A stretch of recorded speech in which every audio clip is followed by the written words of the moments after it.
gostaria que você contasse um pouquinho mais da sua história. Como é ser uma mulher indígena, de sucesso, as suas conquistas. Eu quero que você fale livremente sobre o seu crescer indígena na cidade, na aldeia. O que é importante que o povo saiba sobre você? Bom, eu tenho uma trajetória que tem a ver muito com o processo de contato dos povos indígenas, né, com as autoridades, com o Estado brasileiro, né? Eu sou de um grupo de família que foi, como diz, recapitulada pela Comissão das Linhas Telegráficas. O meu pai atuou, né, com o Marechal Cândido Mariano da Silva Rondon.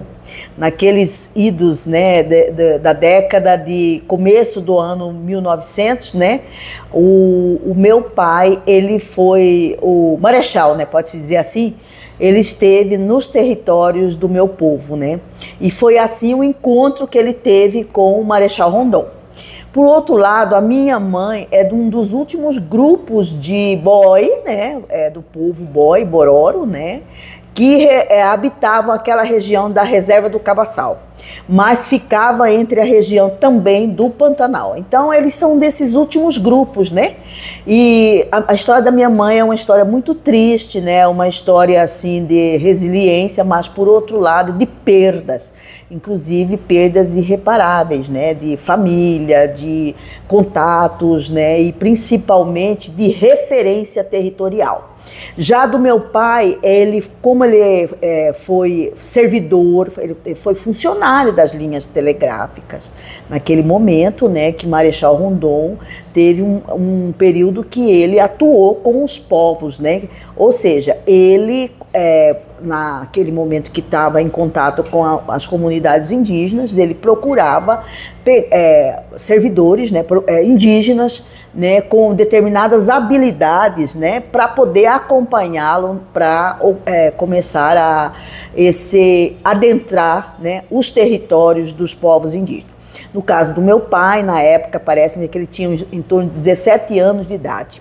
Quando eu fiz a minha pesquisa de doutorado, também fiz minha pesquisa de especialização, eu procurei exatamente esse processo histórico. Encontrei as fichas, né, de cadastro que o Marechal Rondon fazia dos povos indígenas.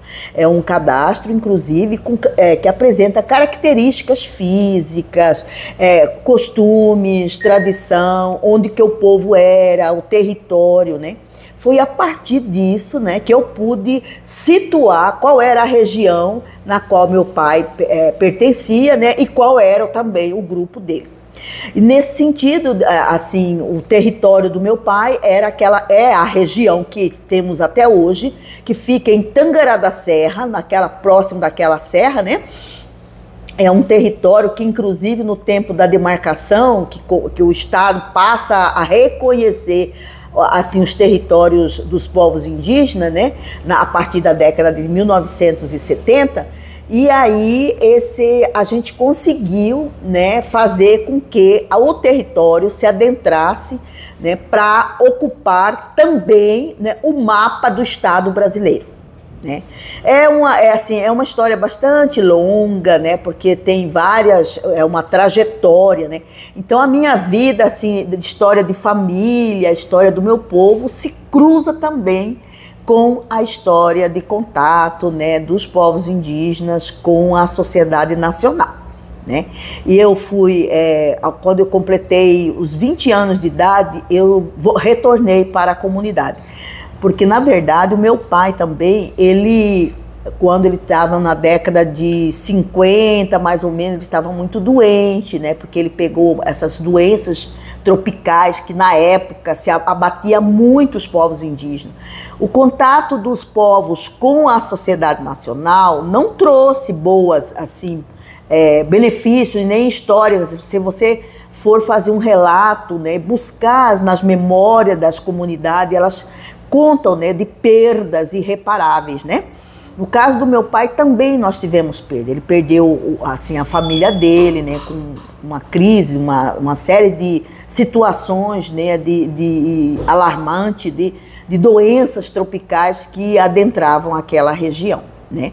E aí, nesse sentido, né, quando ele veio para a cidade, que ele teve a oportunidade de conhecer a minha mãe. Né? Naquele tempo também a minha mãe vinha de uma história, né, como eu coloquei, de muitas perdas. Assim eles se encontraram, né? Meu pai gostou muito da minha mãe, como naquele tempo quem estava sobre a proteção do Marechal Rondon tinha determinados benefícios, tinha mais atenção por parte do SPI, que é o Serviço de Proteção ao Índio, né? Então ele tinha todo um apoio, uma assistência, né, melhor em relação aos outros. E foi assim que meu pai, ele teve casou-se com a minha mãe, né, nesse momento, e aí que nasceu eu e a minha irmã, né, porque nasceram mais filhos, mas minha mãe tinha problemas sérios de saúde, né. E aí ela só se vingou 2 pessoas, que era eu e a minha irmã. Até os 8 anos de idade, eu tive uma convivência muito positiva com meu pai, e ele estava ensinando o idioma para a gente falar, né? Eu e a minha irmã, nós já estávamos bem avançadas na língua, né? A gente conseguia comunicar com ele no idioma, porque o meu pai não falava a língua portuguesa, ele se comunicava com a família, com a minha mãe, através de gestos, né? E isso era muito comum naquele momento. E assim ele começou a ensinar para nós o idioma. Com a perda dele, quando eu tinha 8 anos e a minha irmã tinha 6 anos de idade, a gente teve um certo distanciamento da nossa família indígena, porque apesar da gente estar